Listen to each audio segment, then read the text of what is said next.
Hello everyone, my self Harshita. आज हम अपना 4th चैप्टर संस्कृत का गृहमाजार कथा इसे पढ़ेंगे। बच्चों देखो, हमने अभी तक जो चैप्टर नंबर 2 और चैप्टर नंबर 3 में पढ़ा था, हमने लंग लकार पढ़ा था। लंग लकार यानी कि जो काम जो भूतकाल को शो करता है, जो काम हो चुका है, वो होता है लंग लकार। उसका हमने पहले जो चैप्टर नंबर 2 था, उसमें हमने पढ़ा था लंग लकार का प्रथम पुरुष यानी कि अत अताम अन यानी कि अपठत अपठताम अपठन। उसके बाद 3rd चैप्टर में हमने पढ़ा था लंग लकार का मध्यम पुरुष यानी कि अपठत अपठताम अपठन अपठः अपठतम अपठत। और जो इसमें 4th चैप्टर है हमारा गृहमाजार कथा, इसमें लंग लकार का उत्तम पुरुष है। यानी कि देखो, जब भी कोई धातु हम बनाते हैं, धातु के साथ हमें कोई ना कोई प्रत्यय प्रयोग करना होता है। और हमें वैसे भी पता है कि लंग लकार जो होता है उसके आगे अ या आ लगता है। सबसे अच्छी पहचान है कि आपको कैसे पता करना है कि लंग लकार का रूप है, तो उसके आगे क्या होगा, अ या आ होगा। पहले वाले में अत अताम अन लगेगा, मध्यम पुरुष में अह अतम अत लगेगा, और जो उत्तम पुरुष होता है उसमें अम आव और आम ये बनता है। जब कोई व्यक्ति स्वयं के बारे में बात करता है तो वह उत्तम पुरुष होता है। देखो, हमने पुरुष भी पढ़े थे कि पुरुष 3 प्रकार के होते हैं। एक वह जिस तीसरे बंदे के लिए हम बात कर रहे हैं, जैसे हम जो एक सुनने वाला है, एक बोलने वाला है, उसके अलावा जो तीसरा पर्सन हुआ वो हुआ अन्य पुरुष। जब हम किसी तीसरे व्यक्ति के बारे में बात कर रहे हैं, जैसे वह जा रहा है, वे दोनों जा रहे हैं, वे सब जा रहे हैं, या चाहे किसी फीमेल के लिए बात की जाए, तो वो होता है प्रथम पुरुष। मध्यम पुरुष जो बात सुन रहा है, जैसे अभी आप लोग मेरी बात सुन रहे हो, तो आप लोग कौन से पुरुष हुए, मध्यम पुरुष। लेकिन जब आप लोग बोलोगे और मैं सुनूंगी तो मैं मध्यम पुरुष होंगी और आप लोग कौन से पुरुष होंगे, उत्तम पुरुष। यानी कि जो बोलने वाला है, जो व्यक्ति स्वयं के बारे में बात कर रहा है, तो वो कौन सा पुरुष होगा, उत्तम पुरुष। उत्तम पुरुष के कर्ता अहम आवाम एवं वयम होते हैं। भाई, जब भी हम किसी क्रिया को लगाएंगे तो उसके साथ हम कोई ना कोई कर्ता तो लगाएंगे ही, से जो काम करने वाला है। तो उत्तम पुरुष का जो कर्ता होता है वो होता है अहम आवाम और वयम, जबकि मध्यम पुरुष का होता है त्वम युवाम युयम। और यही तीनों लिंगों में प्रयुक्त होते हैं, चाहे वो पुल्लिंग के लिए बात हो, चाहे नपुंसक लिंग के लिए बात हो, चाहे स्त्रीलिंग के लिए बात हो। ये करते हैं, इस वाले कर्ता में कभी कोई चेंजेस नहीं होता अहम आवाम वयम के साथ। लंग लकार उत्तम पुरुष में धातु के साथ प्रत्यय का प्रयोग इस प्रकार होता है। कैसे होता है, मान लो धातु है आपकी वद। अब देखो, एक वचन में बोला अहम अवदम यानी कि मैंने बोला। अब अवदम में क्या लगा, आगे पहले अ लग गया, फिर धातु लग गई वद धातु, और उसके बाद उसका प्रत्यय लग गया अम, तो क्या बन गया, अवदम यानी मैंने बोला। आवाम अवदाओ यानी कि हम दोनों ने बोला। अवदाओ में अ उपसर्ग, वद धातु और आव प्रत्यय। और बहुवचन में बोला वयम अवदाम, हम सब ने बोला। अब इसके एग्जाम्पल्स देखिए। इसके एग्जाम्पल होंगे कि अहम गृहम अगच्छन, अहम यानी मैं, गृहम यानी घर पर, अगच्छम यानी गया। सायं काले अहम स्वपाठम अस्मरन, सायं काले यानी शाम के समय में, अहम मैं, स्वपाठम अस्मरन मैंने अपना पाठ याद किया। अहम पुस्तकम गृहम अनयम, मैं पुस्तक को घर लाया। देखो, ये सारे हुए हैं लंग लकार, यानी भूतकाल में काम हो चुका है कि मैं घर गया, मैं शाम के समय में मैंने पाठ याद किया, और मैं जो पुस्तक है वो घर लाया। आवाम जयपुर दर्शनार्थम अगच्छाओ, आवाम यानी हम दोनों जयपुर दर्शनार्थम जयपुर दर्शन के लिए अगच्छाओ गए। सर्वप्रथमम सबसे पहले, आवाम हम दोनों, हवा महल सबसे पहले हम दोनों ने हवा महल अपश्याव देखा। आवाम एकस्मिन विश्राम गृहे अतिष्ठाओ, हम दोनों कहाँ रुके, एक विश्राम गृह में, जहाँ पर हम आराम कर सकते हैं, रेस्ट कर सकते हैं, वहाँ पर हम रुके। एकस्याम भोजनशालायाम जलपानम अकुर्व, और उसके बाद हमने क्या किया, This internet connection isn't stable at the moment. और उसके बाद क्या किया हमने एक भोजनशाला में यानी कि एक होटल में जलपानम अकुर्व नाश्ता किया। आवाम आनंदम अनुभवाओ, और हम दोनों ने किसका अनुभव किया, आनंद का। जब हम बाहर खाना खाने जाते हैं तो हमें मज़ा आता ही नहीं आता, होटल में हम खाना खाते हैं तो हम दोनों ने क्या किया, आनंद का अनुभव किया। वयम उद्याने अधावाम, हम सब उद्यान में दौड़े। वयम मित्रे स अखेलाम, हम सब मित्रों के साथ खेले। वयम पाद कंदुकेन अखेलाम, हम सब गेंद से खेले। वयम सर्वाणी मित्राणि मिलित्वा क्रीड़ा क्षेत्रे अनृत्याम, हम सब हम सभी मित्रों ने मिलकर क्रीड़ा क्षेत्र में नृत्य किया, नृत्याम यानी नृत्य किया।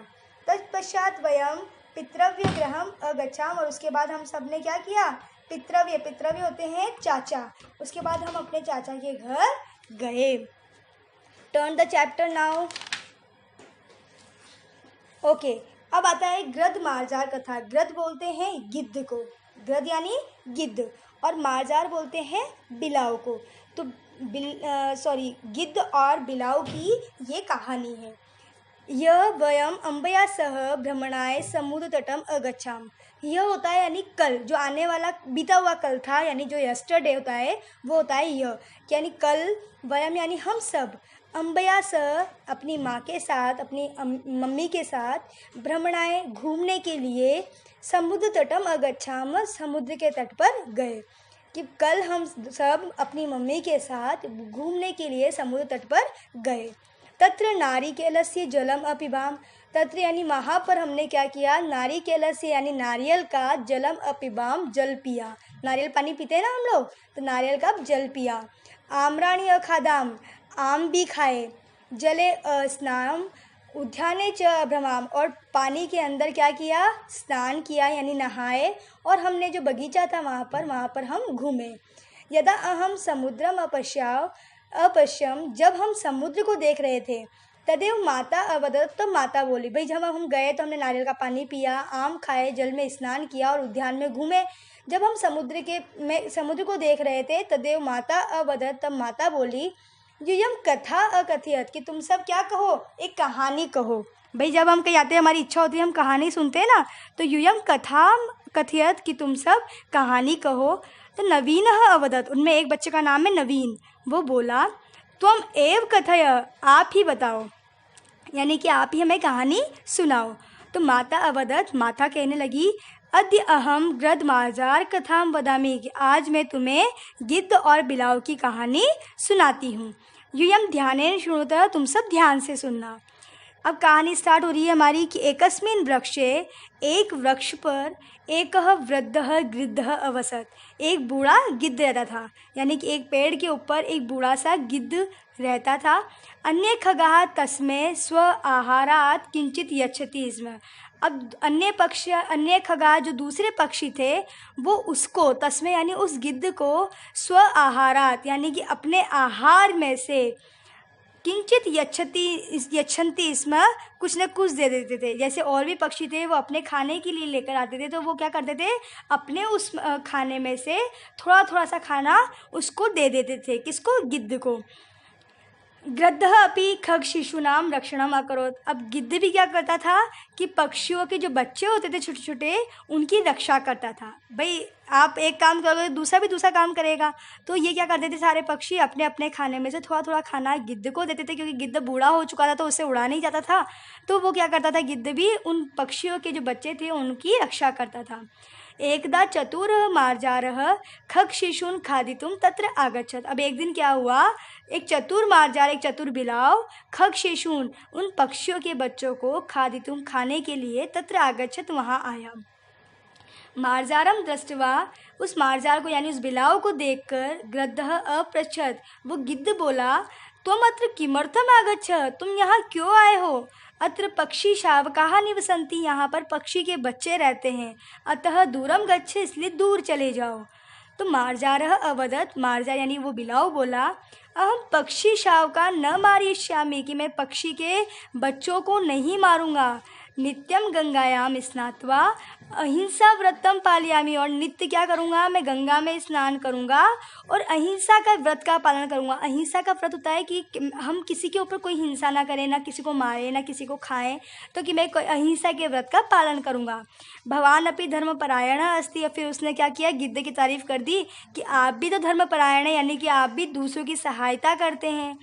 अतएव धर्म वार्ताम श्रोतुम अत्र आगत अस्मि, इसलिए मैं इस धर्म की बात को सुनकर ही यहाँ आया हूँ।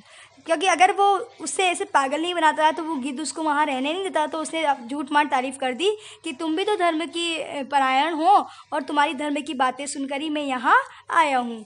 मार्जारस्य वचनम श्रुत्वा, उस मार्जार के वचन सुनकर गृद्धस्य मनसि विश्वास जात, तो उस गिद्ध के मन में क्या हो गया, विश्वास हो गया कि अगर कोई हमसे कोई बात बोले, अरे नहीं तुम बहुत अच्छे हो, मेरे फ्रेंड हो, तो हमें भी उस पर विश्वास होना था ना कि हाँ भाई ये मेरा फ्रेंड है, वाकई में मुझे ऐसी बात करा तो मुझे विश्वास हो रहा है।